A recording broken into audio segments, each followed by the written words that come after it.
Good afternoon, and welcome to a Philanthropy Roundtable webinar entitled Reducing Polarization, What is Philanthropy's Role? I'm Howard Husock, Senior Executive Fellow at the Roundtable, and it's going to be my privilege to introduce our distinguished panelists.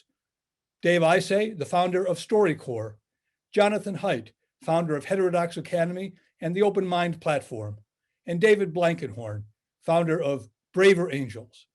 Before I do that, a little background about why we're doing this program. It's become conventional wisdom that the United States has become a far more polarized society, one in which we shout at those with whom we disagree to the extent that we encounter them at all. There appears to be some good reason for this view. The Pew Research Center, one of the more definitively nonpartisan sources of information still to be found, reports that partisanship continues to be the dividing line in the American public's political attitudes, far surpassing differences by age, race, and ethnicity, gender, educational attainment, religious affiliation, or other factors. Pew goes on to provide specifics. Across 30 political values, encompassing attitudes about guns, race, immigration, foreign policy, and other realms, the average partisan gap is 39 percentage points. Such divides might be acceptable starting points for political and cultural compromise if Americans were so inclined. But to move toward such a more tolerant and constructive polity would require first civil discourse, listening to the other guy with an open mind. Today, we bring together three founders of three organizations trying to forge that sort of civil discourse, each in a distinct way, all using philanthropic support. Dave Isay is the founder of StoryCorps, which has moved from its traditional role, providing a platform for Americans to tell and distribute their own special stories, to a new initiative it calls One Small Step, matching individuals with someone on the other side of the partisan divide for what we used to call in the Cold War days, cultural exchange, maybe a political pen pal. Jonathan Haidt is the author of the best-selling book, The Righteous Mind, Why Good People Are Divided by Politics and Religion, in which this social psychologist from New York University's Stern School of Business sought, you might say, to explain liberals and conservatives to one another. Professor Haidt has gone on to found the Heterodox Academy, through which he brings together academics of different sensibilities, as well as the Open Mind platform, which seeks to encourage the very approach of its name. Our third panel member, David Blankenhorn, has long dedicated himself to developing approaches to mitigating some of our most difficult social problems. He's well known for his work at the National Fatherhood Initiative. Today, he leads Braver Angels, yet a third and distinct approach to reducing political and social polarization by encouraging the establishment of grassroots organizations that will provide venues for those of different views to meet and listen to each other in their local communities. Starting in a small town in Ohio, Braver Angels, in its own words, work such that in our communities, we engage those we disagree with, looking for common ground and ways to work together. All three of our panel members are accomplished in numerous other ways that I can't recount here. I've not done them full justice, and nor have I done justice to their thoughtful work that the organizations are doing. But we're going to hear more specifics about that work and the role that philanthropy has played in supporting it. But I'll start out by asking a question, if I might, to Dave Isay. I'm interested in your thoughts about how we got to this point, because I think that your understanding of how we got here, the underlying causes, probably informs the kind of work that you're doing. Well, Jonathan may be a better person to answer that question. I mean, I think we at StoryCorps in the human connection business, as you well know, StoryCorps, for those who don't know, has been around for about 17 years. It's a nonprofit. And as you said in the introduction, we started in New York City with a booth where all of us panelists are right now, with a booth where you can bring anyone who you want to honor by listening to their story, a parent, a grandparent, a friend. You sit in the booth with your grandmother for 40 minutes and you ask her about her life with the help of a trained facilitator in this kind of sacred space. And at the end of the 40 minutes, you get a copy and another goes to the Library of Congress. So your great, great, great, great grandkids can get to know your grandmother through her voice and story. Started out as kind of a crazy idea, but now we've had about 700,000 people participate across the country. So it's the largest collection of human voices ever gathered. And, because of the nature of what's talked about in this booth, people think of it as if I had 40 minutes left to live, what would I say to this person who means so much to me? We're kind of collecting the wisdom of humanity.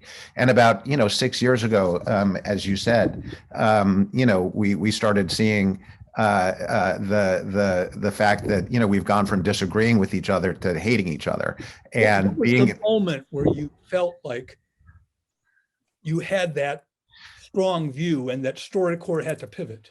Well, I think our CEO is on because she's actually a big fan of Jonathan's.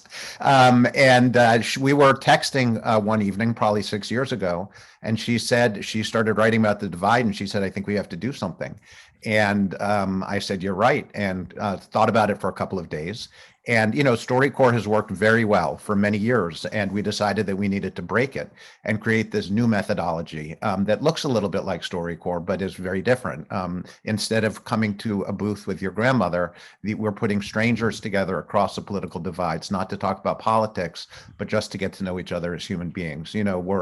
Our Hippocratic oath is we do no harm to people. So we have been testing this methodology for years and years. As David and Jonathan know, it's built on something called contact theory, which is one of the oldest theories, most studied theories in the history of psychology, that says that under very specific circumstances, when you put enemies together face to face, if something visceral happens between them, that sense of hate can melt and something really extraordinary can happen. If you do it wrong, it can do a great deal of damage, but if you do it right, something kind of extraordinary can transpire, and that's what One Small Step is about. So that's how we got to it.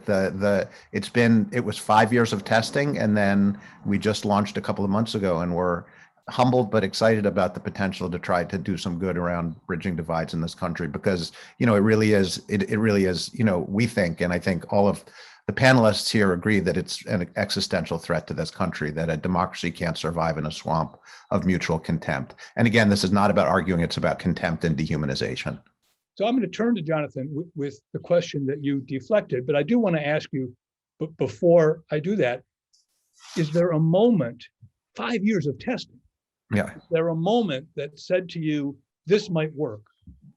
And who was talking to each other and what happened? I'm going to make you be real specific if I could.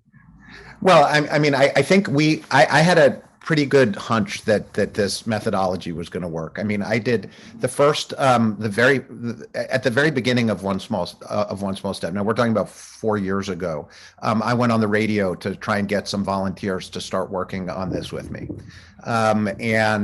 I was on an airplane. I gave out an email where people could volunteer. I was on an airplane, and my staff sent me an email that they had gotten from someone calling me every name in the book, saying, you're just horrible note. And I looked at it and I thought, in the spirit of One Small Step, I'm just going to email this guy. And I wrote him and I said, I'm the guy from StoryCorps. I'd like to do a StoryCorps interview with you. Are you willing? And he said, yes. And he said, I also want to take you to dinner. And, then that 2 weeks later, I was in Rhode Island meeting this kid. Just that moment of looking him in the eye and shaking his hand and realizing that there was no way, he was ever going to do something. I had no idea where this came from. And he said, this is what I do. I drive in my car. I listen to things on the radio and I send horrible emails to people. I read him back what he had written to me. He didn't know what it was. And he just was, horrified. And I knew at that moment there was no chance that he would ever do that again. And I knew that I had made a friend, which I did. So that was One Small Step interview number one. And we've just seen it over and over and over again. We tested in 40 cities with, thousands of people, and now we're really ramping this up. And, every one of these interviews ends the same way. Now, I think partly it's because the magic of StoryCorps is that each of these interviews go to the Library of Congress. So people are aware that their great grandkids are going to hear this someday. So they really bring their best selves to these conversations. But, nearly every interview ends with people saying, when the pandemic's over, let's have dinner. Can I have your email address? It's that idea that it's hard to hate up close, and there's an absolute truth to that. Let me turn to Jonathan. And Heterodox Academy was your first foray into this, what I'm not sure I should call a safe space, but I guess that's kind of it. Does that reflect a view on your part that the roots of this divide and divisiveness lay in the universities? Well, the university is a big contributor to the problems, and it's the place where the new weirdness hit first. And so your original question was, how did we get here? And I think the answer is Hemingway's, that famous line from The Sun Also Rises. How did you go bankrupt? Gradually, and then suddenly. The suddenly was 2014 to 2015. That's when it's as though God decided, let's just double the force of gravity all over the universe. And everything has been weird since then. And it first hit us on university campuses around 2014. And that's when my friend and co-author Greg Lukianoff noticed real weirdness happening among undergraduates on college campuses who were protesting or afraid of books and speakers and words and speech as violence, all this stuff that we just had not seen before. And so that led us to write an article, The Coddling the American Mind, and we turned it into a book. So in the book, we go through all the different threads, like 6 different threads coming together to create the boom around 2015. Things got weird in American politics, and not just American politics, many other countries as well. So what's the gradually? What was the gradually that led up to the complete change, like a disturbance in the force around 2015? There's a bunch of factors, but the two big ones are affective polarization and social media changing between 2009 and 2011. So just very briefly, Howard, you mentioned the Pew stats on how far apart left and right have become on issues. But that's not fatal. Having different views on issues is not necessarily a problem. The other thing that Pew and Gallup and the American National Election Survey have documented is that is what's called affective or emotional partisanship. It's how much do you hate or fear or feel contempt for the other side. And those numbers were pretty stable from the 60s or 70s when it began all the way into the 90s. Even during the 60s? Surprisingly, yeah, well, because by party. Of course, the 60s were divided, but Republican-Democrat was not nearly as big a divide as it is today. People didn't care if their children married someone from the other party. They didn't want to marry someone from another race or religion, but party, who cares? But now it's the opposite. People don't care very much about race and religion. They care a lot more about party. But the key thing is, if you look at the graphs of hatred and fear, they're actually pretty stable. They're not very high all the way into the 90s. And then in the late 90s, they begin to go up. And in the 21st century, they've gone steadily up at a very, very fast rate. And when you hate people, so it's one thing if you have different interests, we favor different policies, different regions of the country have different economic interests, there you can compromise. But as the other side becomes this homogeneous cultural block of evil, in the 90s is when that happens. Now you hate them so much you can't compromise, and that's what we've seen not just among the people, but especially among our legislators. So that's the most important thing to keep your eye on. Why do we hate each other so much? And that's why StoryCorps and Braver Angels and actually bringing people together to try to lower the interpersonal hatred is so important. But why did it go up? Yeah. There's a very original article in the April 2021 Atlantic that I'm sure you've read, called America Without God, by Shadi Hamid. And he says the following: as religious faith has declined, ideological intensity has risen.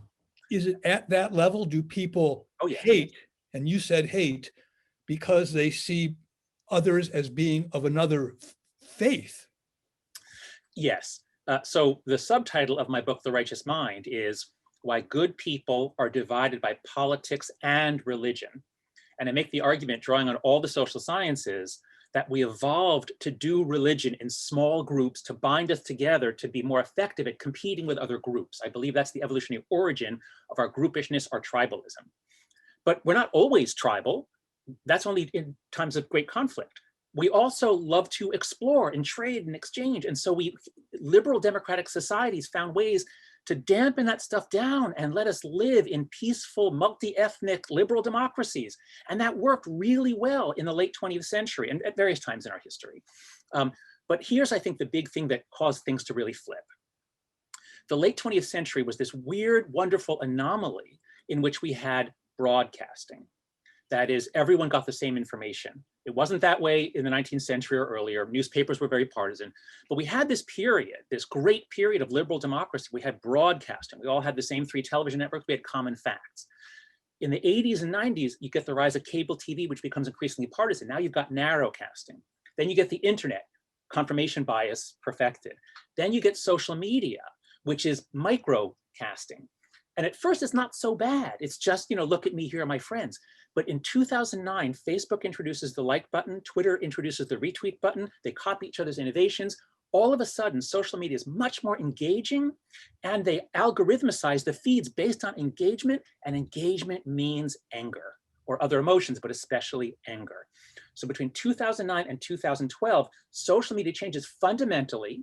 People stop going to newspapers, they go to social media. Newspapers have to adapt. By 2013, we've created an outrage machine that has never existed before in human history, able to outrage millions and millions of people in a matter of 24 hours. And so that's why everything gets weird. We had an ecumenical society, if you will, and we all started then going to our own churches, many of them quite small. Well, that's right. That's right. So religion is declining for a variety of reasons in Europe first, and now more recently in the United States. But we still have these religious minds. And social media is able to jack into those minds, ramp them up with anger, get people circling around sacred values. And so on the left, it's issues of identity. On the right, well, actually, with white nationalism and Christian nationalism, it's actually white identity as well. Right. So our politics has become less about material interests and more about identity, which is sacralized, which turns it into a battle, an existential battle between good and evil, us versus them.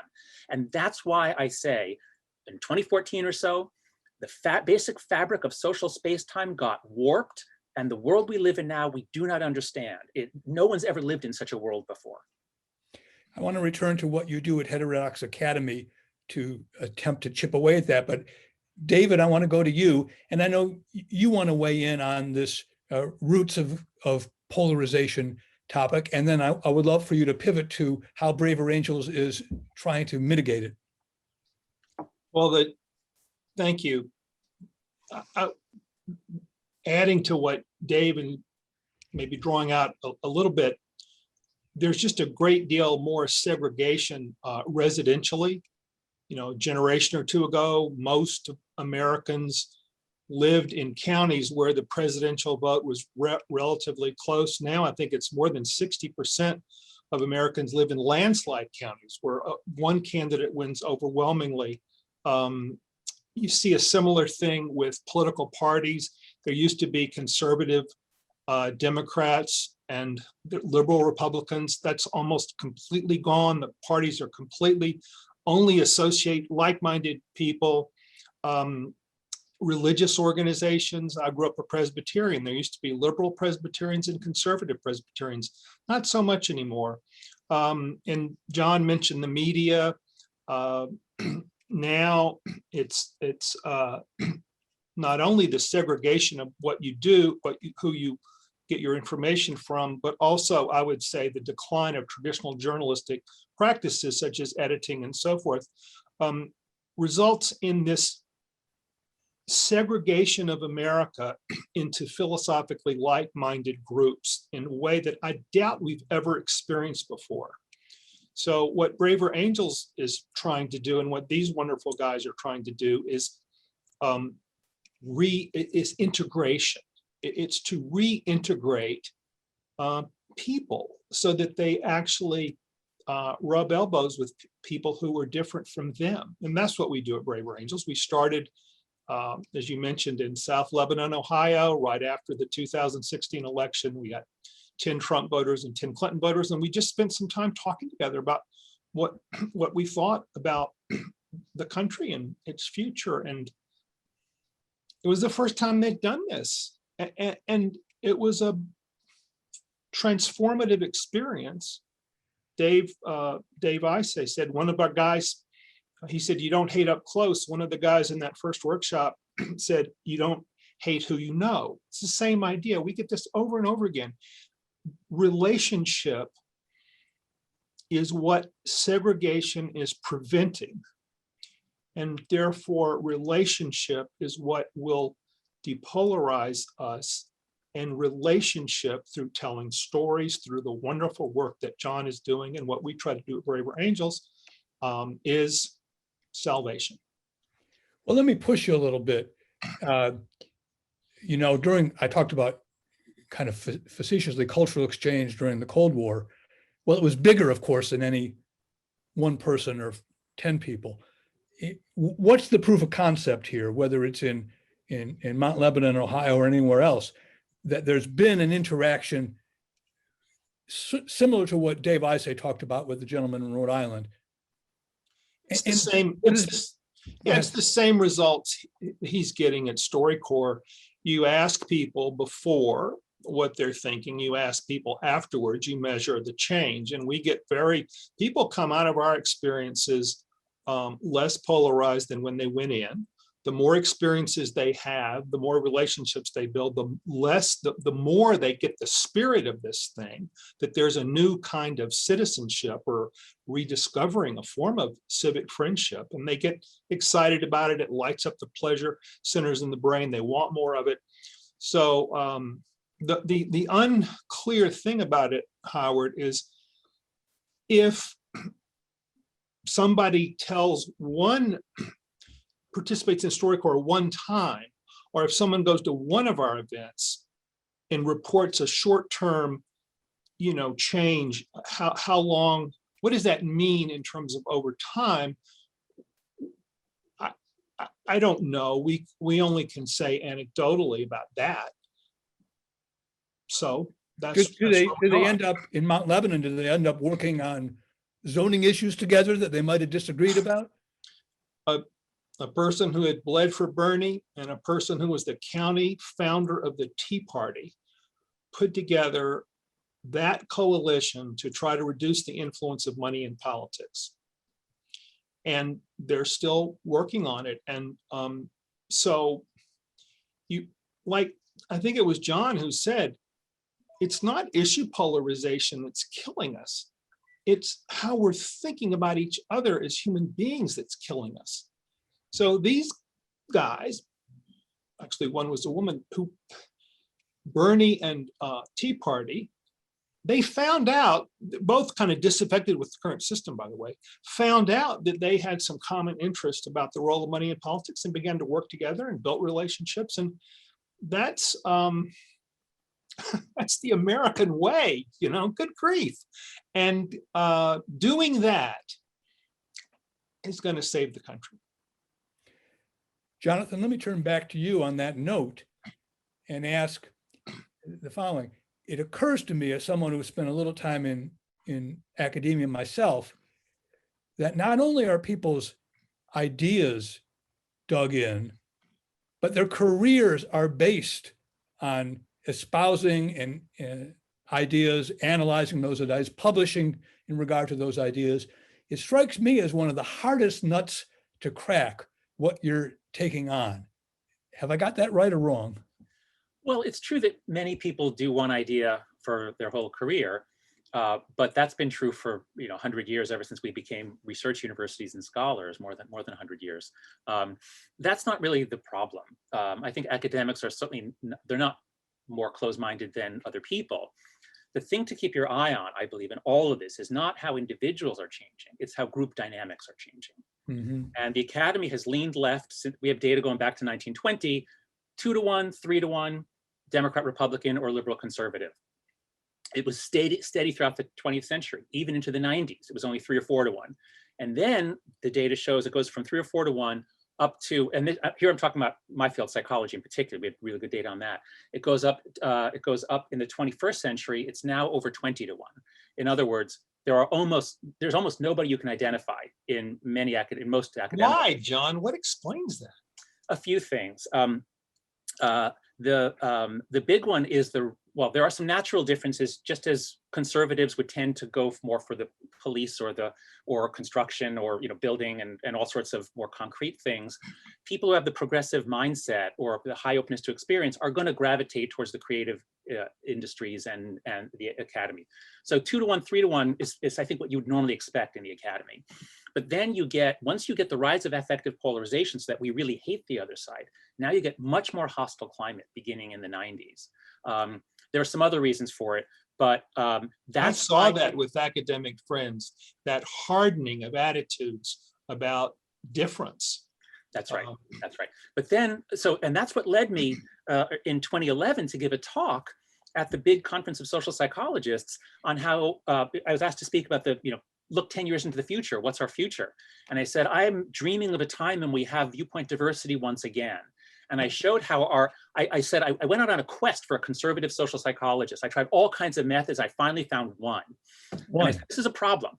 And I said, and I didn't make moral arguments. I said, this is a problem for the quality of our science. We've got to get our house in order.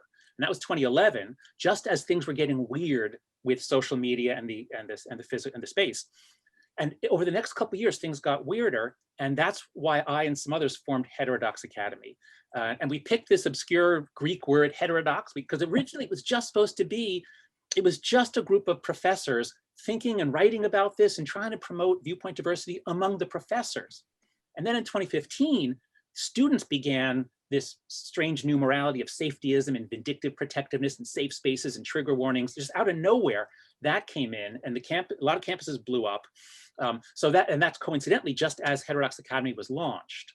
And so we've been working ever since then to not just bring viewpoint diversity to the professoriate, but to create spaces on campus where students feel that they can speak up in class. Yeah. Now, because social media has knocked down all the walls, now that everybody comments on everybody, students, professors, we're all afraid to talk. We're all afraid. You guys have had a great impact. You guys have had a great impact on so many campuses.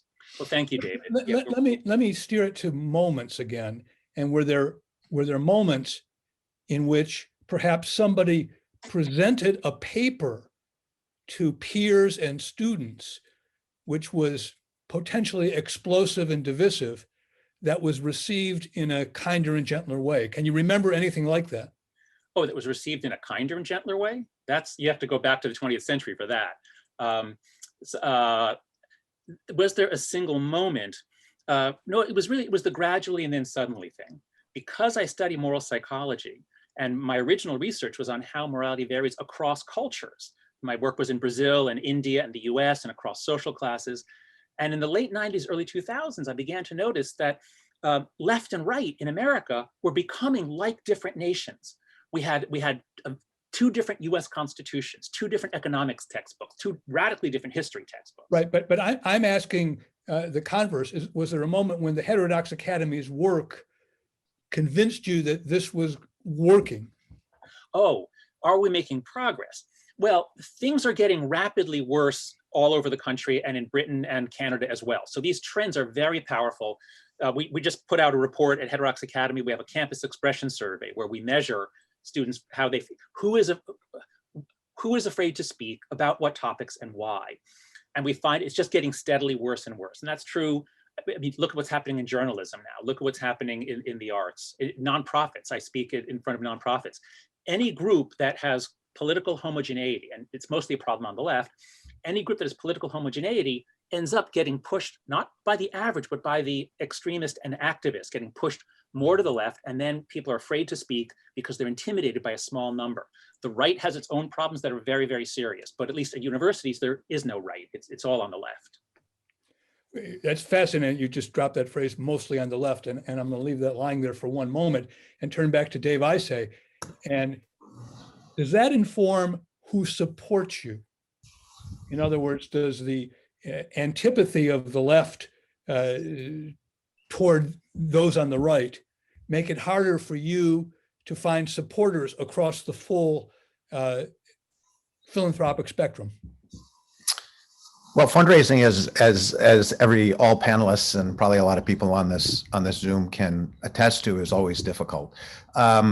I think that there's a small group of funders who are realizing that the the seriousness of the situation in the country, and are building a small field around bridging divides, which is terrific. So we're getting support from those folks. I mean, for a project like One Small Step, it's critical that we get support from the right and the left, and we have been able to do that. And I think David will attest to this. What makes projects like, and again, when we say one small step, we take it very literally. I mean, this is just one tiny step, hopefully away from the abyss. And, as David said, I do think we are in a save the country kind of situation here. I think this is extremely serious. So, what needs to happen in organizations like ours is that we are fully committed with every cell in our body to the notion that neither left or right, Republican, Democrat, that neither is better or worse than the other, that everybody deserves to be treated with dignity, that there's a flame of goodness in each of us. And if you're not rock solid on that proposition, the whole thing falls apart. Contact theory falls apart. So, it's for fundraising for One Small Step. We started fundraising on really hard on January 1st of 2020, and raised a significant amount of money to launch this nationally until the early March when the pandemic hit, and we're beginning to raise money again. And I think, again, there are more and more funders who are realizing, as both, Jonathan and David said, the implications of what happens with this, in the culture of contempt, with the affect of polarization, is the potential for violence. And Jonathan talked about things happening slowly and then quickly. That's how violence works as well. It happens slowly and then quickly. The complete political gridlock. And going back to One Small Step, like, we're never going to land someone on the moon. It can't happen. Nothing can happen when we're in gridlock like this. And the third thing is the impact on our morale and psyche. I think that there's a sense of hopelessness, depression. We actually, as part of One Small Step, there's two sides to it. One is this on the ground intervention of giving people the chance to talk to each other. And we're able to do that infinitely. And at some point, we're going to announce that we're going to be working closely with David as kind of One Small Step as a first step where people don't talk about politics, and then Braver Angels, where people do begin to talk about politics. And that's not an antitrust violation or anything, right? I don't think so. I think it's a pro-trust button. Yes, exactly. You got a lawyer legal team to defend us. So we're launching. Not only are we doing an on the ground intervention, but we're also doing a lot around social norming. So we just launched an ad council campaign last week around having the courage to listen. And we know that when people see others engaging in positive behavior, that behavior can become contagious. So look, I mean, I think we all, there is a multi-billion-dollar Haidt industrial complex out there, division industrial complex. And what we're trying to do is a massive, massive long shot. But the only thing we know for sure is that if we don't give it a shot, we all lose. So I think that's why we're all in here fighting this, this battle where the odds are really against us. But the implications of not fighting this are absolutely terrifying. I'm going to turn back to David in a minute, but I'd like to remind those who are in our audience that we are welcoming questions. So please send them, and I'll ask some of them. David, are there, this is kind of a skunk in the garden party type question, but are there, and I'm talking about David Blankenhorn here, are there potential funders who say no to you? And how do you think about that? Well, there are, of course. And the way I look at it, there are different lanes, there are different callings that people have.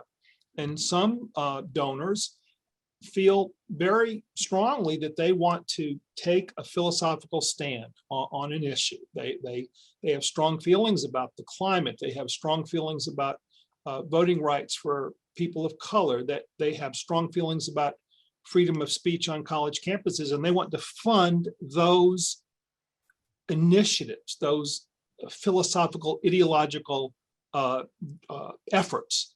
And more power to them.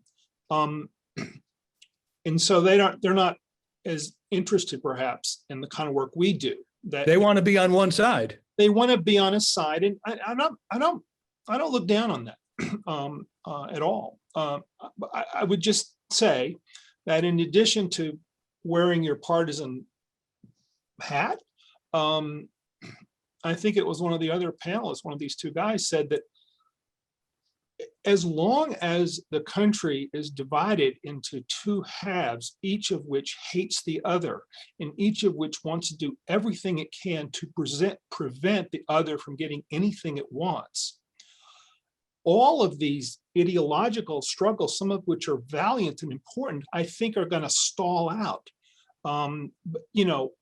Because this underlying civic rot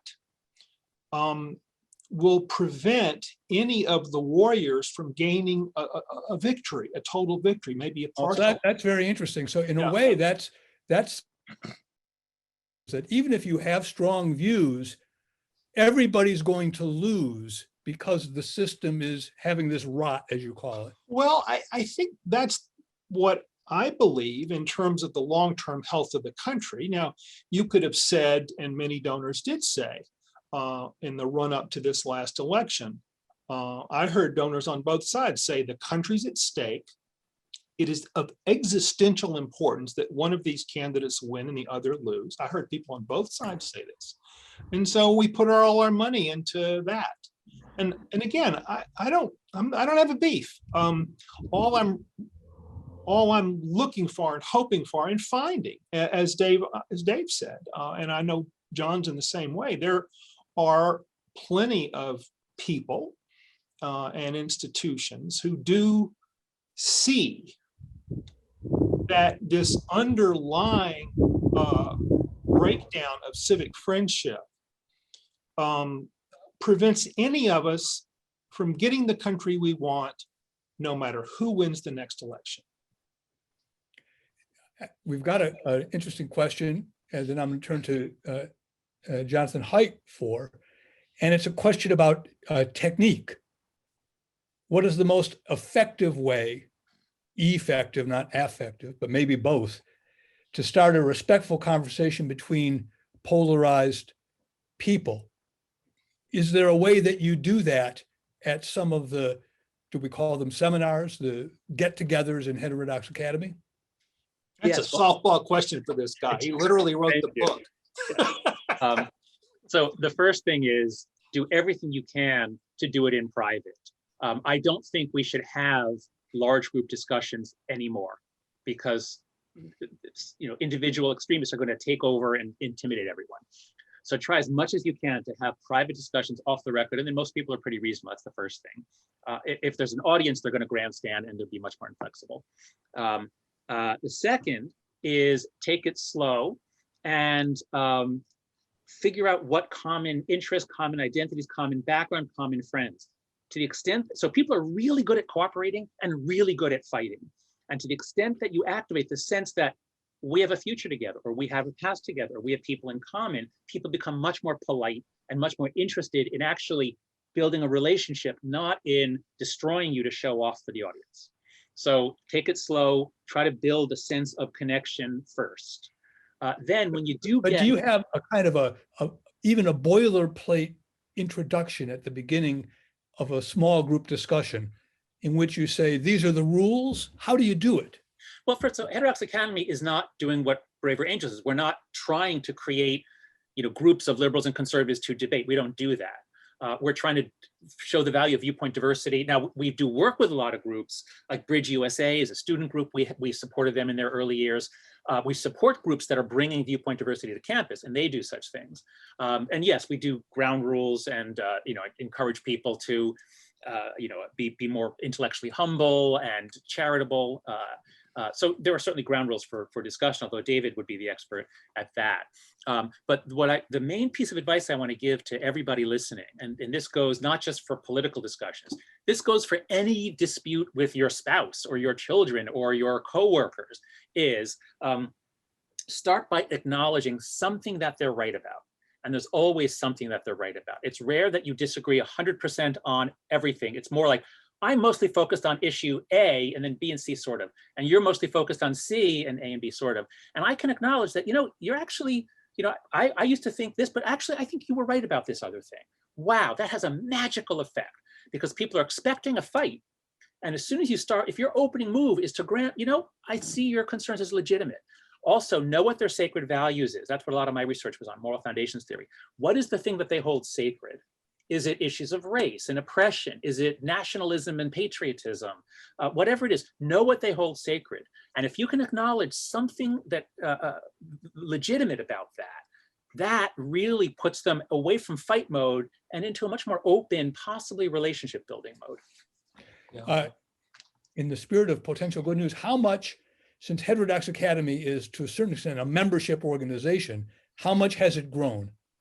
Well, it's not technically a membership organization legally.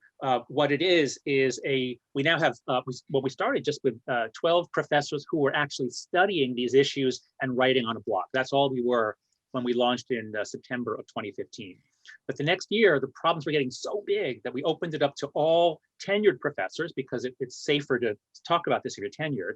And then we opened it up to all professors and administrators. And so now we went from 15 in 2015, we now have almost 5,000 members who have pledged just that they value viewpoint diversity and they will promote it. Where we are expanding our philanthropic support. We're very grateful to our many funders. You asked before about issues of left-right. When we started, this was mostly of interest to right of center foundations, family foundations that cared about education, because they could see, the right has always been much more upset at the universities, going back to William F. Buckley's time. But in the last couple of years, as this dynamic has spread out of the universities into the corporate world, it's very heavy in tech and journalism. It's not so much in finance yet, but it's moving in a little bit. And in foundations themselves. We are now getting much more support from groups that are center left, not far left. But so, for example, we've gotten support from the Stanton Foundation, which is concerned about issues of free press, free speech. Support from the Ford Foundation, because they see these issues as hampering efforts of many foundations that are working on social justice issues. We've long had support from the Templeton Foundation, which is more, of course, on the sort of center right. So we are now finding much more interest from groups that are center left than we did before. When you say that's a large number of faculty members, I mean, not as numerator, there's still a much bigger denominator, obviously, but do you think that sensibility of valuing viewpoint diversity is beginning to infiltrate, if you will, tenure decisions? No, I don't think it has any effect on tenure or hiring. We're hoping to, we're trying to call attention to the fact that diversity does improve things, but the research on diversity shows the kind of diversity that most improves things is viewpoint diversity. That's where you get the benefits from. Sometimes racial diversity will bring that. Sometimes gender diversity will bring that. But if what everybody's creating is a Benetton ad, where everybody looks different but has the exact same values, that doesn't actually lead to creativity. Benetton has not even done that well in recent years, so there you go. There you go. Dave, Jonathan has laid down a precedent of thanking some of his funders, so you're certainly welcome to do the same. But let me turn to you with another question from the audience. This gentleman tells us that he worked for many years for a large consumer packaged goods company, and that his goods were really great, but they really weren't that different from other companies' goods. And the difference was through branding and marketing. And he's wondering whether there are really truly distinct sensibilities and points of view out there among the people who are taking one small step from each other. And they've just been kind of, he doesn't say brainwashed, but advertised to, and that's been reinforced, and they think they're more different than they really are. Yeah, I mean, I guess that kind of gets to self-selection bias. I mean, look, obviously, Jonathan went through the statistics. I mean, we're backed into corners, and there's something going on in our brains that has us in a us versus them mentality, and that is true. It's happening. I mean, one of the lessons of StoryCorps, and something we know, which is a little bit off point, but everyone can attest to, and the big StoryCorps, which is where we're just talking to people of all political stripes about their lives, families talking to each other, is that there's so much more we share in common that divides us. I mean, we have hundreds of facilitators who traveled the country listening to people tell their personal stories, and every single one comes back and gives a version of the Anne Frank quote that people are basically good. In terms of the hundreds of facilitators. So the scale, probably hundreds and hundreds of just like facilitators. Jonathan said, he's got 5,000 who've signed on, hundreds of facilitators. So this is a spinning wheel that's going on and on and on, isn't it? This is at some scale.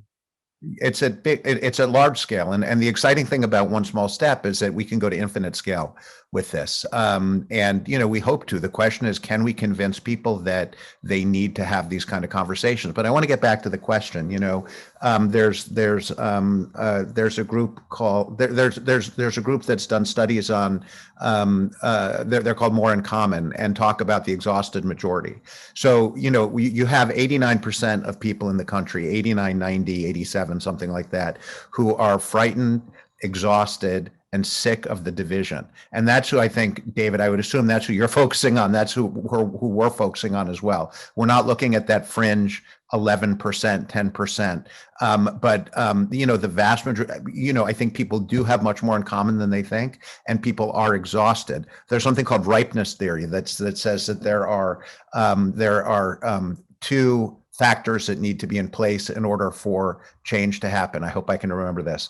One is that people are totally exhausted. And I think maybe we're getting to that place in the country. I don't know. Eventually we will, because we are going to be ripped apart. And the second is that people need a light at the end of the tunnel. They need to know that there's some way out of this. So I think part of what David and Jonathan and StoryCorps are trying to do is give that light at the end of the tunnel.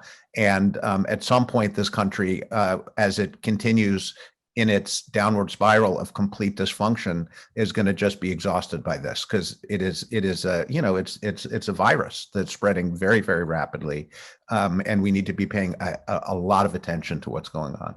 Right, and we're even reading that it's a competitive disadvantage in world politics. So that's another aspect. Well, I mean, one of the, this doesn't really speak to that, but, there are polls that show that we hate and fear our neighbors more than our traditional international, adversaries, Russians and Chinese. I mean, that it's bonkers what's going on in this country. It's absolutely nuts. David Blankenhorn, you've been peripherally involved in politics because you pushed issues that got into the political sphere. You worked very long and hard in issues related to marriage. Those of us who are married think you did really good work. And I think a lot of other people. You and my mom, Howard. Do you think, I know you're not a political scientist, maybe you have a political science background, I don't know. But we have a question that says, is the system, and we've read a lot about this, is the system of first past the post primaries, gerrymandering, is that a reinforcement for polarization? And political scientists used to talk about the median voter mattered the most, and now we're talking about the extreme voters mattered the most. Jonathan Haidt referenced that, would say the extreme voters would take over a conversation. Do you have thoughts about, quote unquote, the system, and whether that's a big part that has to be addressed? I do have thoughts, and I do think it's a big problem that has to be addressed. And these structural things that you talked about are important as both. The way I look at it, though, is that the cycle of change will be citizens organized and passionate enough and working together enough to actually create some demand for change in the structures. And then as the structures begin to change, that produces a kind of virtuous cycle to help citizens on the ground do more. And so what I guess, free advice for philanthropy, there is a fair amount of attention going into studies and advocacies for the various structural changes. And I think all that's wonderful. But my own prejudice in the matter is that until there's a demand, until there's a perceived need to make these changes on the part of the people who currently have risen to power as a result of this system, that we're not going to get the change we want. So yes, the system I think is important, but my own prejudice would be that there has to be a citizen basis for asking for those changes. By the way, those who follow New York City politics, ranked choice voting, where you get to rank the candidates, is going to be a thing in the New York mayoral election. That's the largest city in the country. I'm So sure the causation goes back and forth too. I mean, I don't know. John says.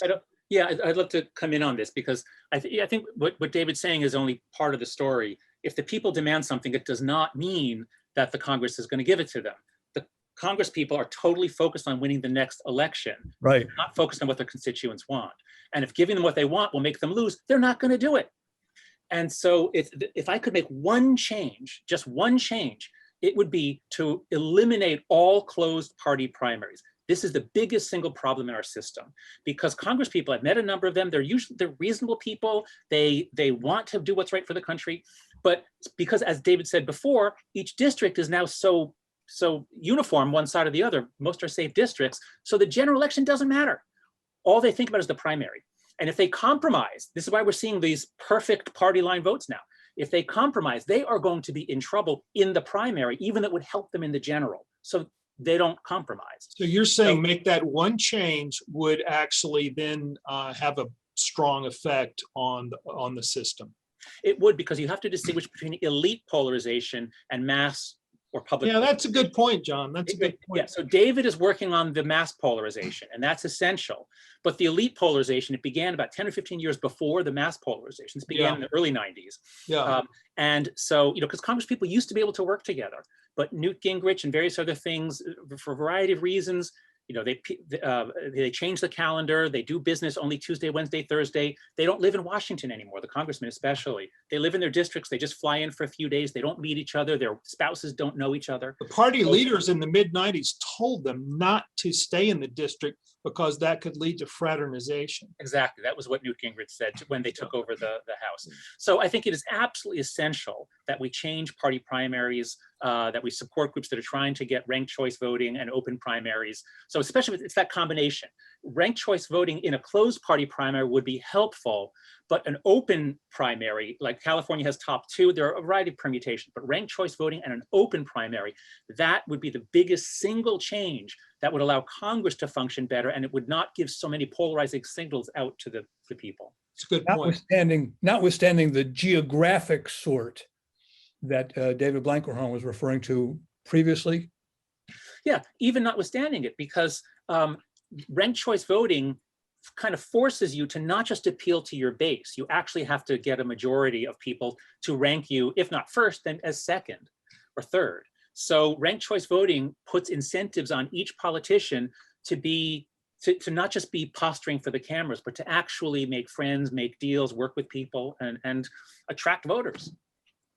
David Blankenhorn, you mentioned before being raised as a Presbyterian. We have a question here about religion, and I referenced the idea that our split is quasi-religious at this point. And Jonathan Haidt, you mentioned too that people have a need to identify, and so this fills that need, this partisanship, which is beyond partisanship, but we'll call it that. But David Blankenhorn, do you see traditional religious organizations, churches, synagogues, mosques, or the Southern Baptist Convention, that is trade groups of religious organizations, being able to morph into a way that will help us damp down the divisiveness? Absolutely. Or have you given up on them? Absolutely. Oh, no, not at all. And we work closely with some wonderful people from the very institutions that you mentioned. And I think that having religious leaders lead on this issue, and which has not been the case very much up till now, would be really important. Many years ago, the theologian Peter Berger had a concept he called the Sacred Canopy, and it was a religiously informed code, a moral code to which politics was responsible. And it was about decency and respecting the dignity of the other and trying to tell the truth most of the time and so forth. And when you violated that code, you were supposed to feel guilty and try to cover it up and so forth. And it was an umbrella, a moral umbrella under which partisan politics operated.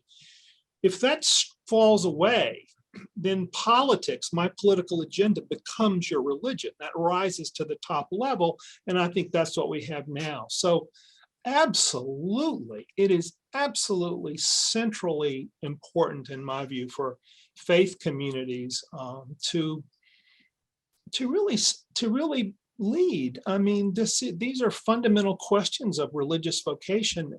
This is not just politics. This is how we treat each other, how we live. And so absolutely. You'd like to see that from the pulpit in the megachurch. Well, pulpit, it's different in different denominations in different ways. But what I want to see is you mentioned the Southern Baptist. There are some wonderful folks around the Ethics and Religious Liberty Commission of the Southern Baptist Convention. Now, of course, they believe what Baptists believe, and they're not going to water that down and try to become a Unitarian in the interest of conciliation. But within that strong Baptist mission calling, they can and do feel that connecting to others across the divide is of benefit to everyone. And so that's the message. And so whether you take a liberal denomination, the same logic is there. And so reintegration of the faith, people of faith, not to dilute their views or to water down their religious beliefs, but to become one people again. I don't see how you get around it. I mean, I suppose you could have a sacred canopy that is completely secular in nature.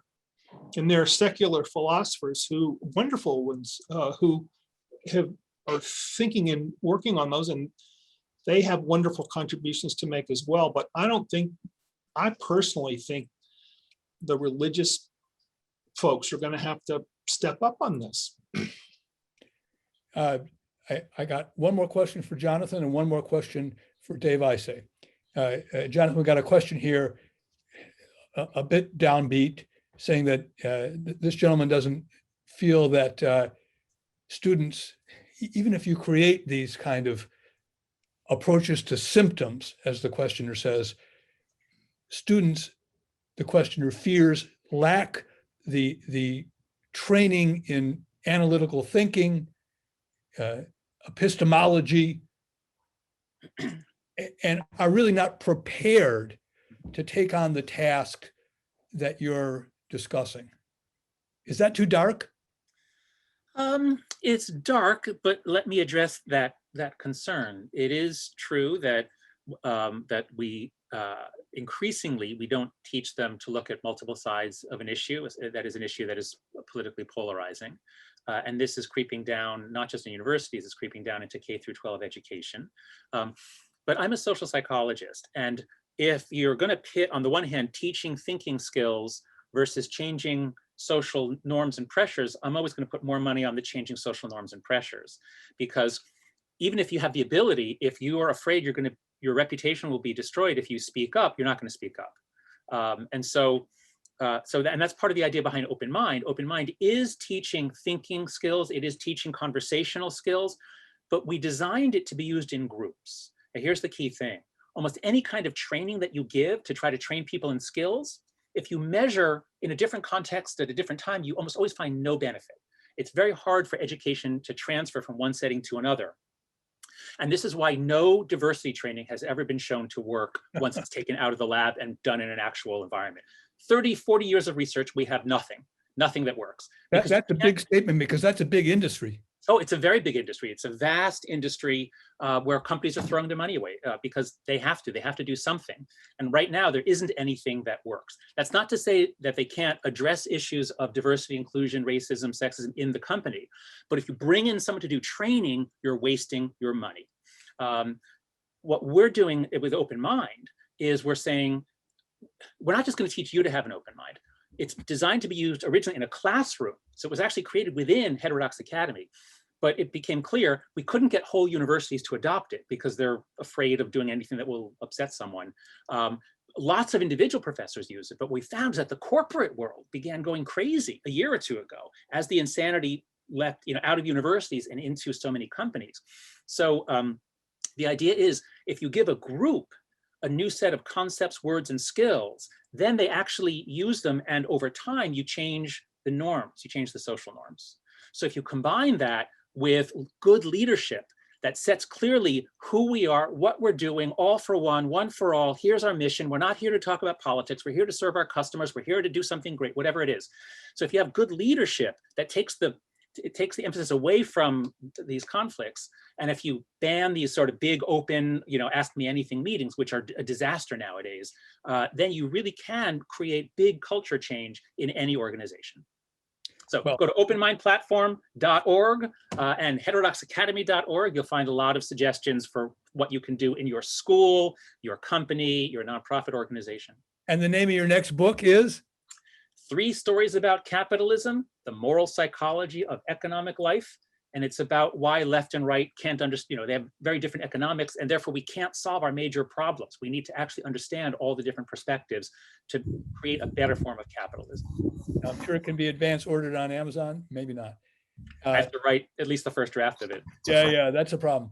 I know we're at time, but I promised Dave Isay one last participation.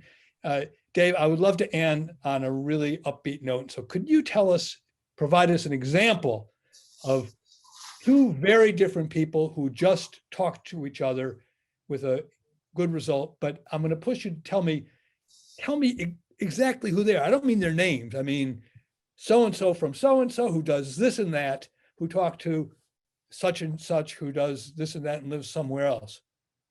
All right. So the good news is, and David can speak to this as well. And we, we're a hard organization, but we do a tremendous amount of research as well to ensure that what we're doing is actually working.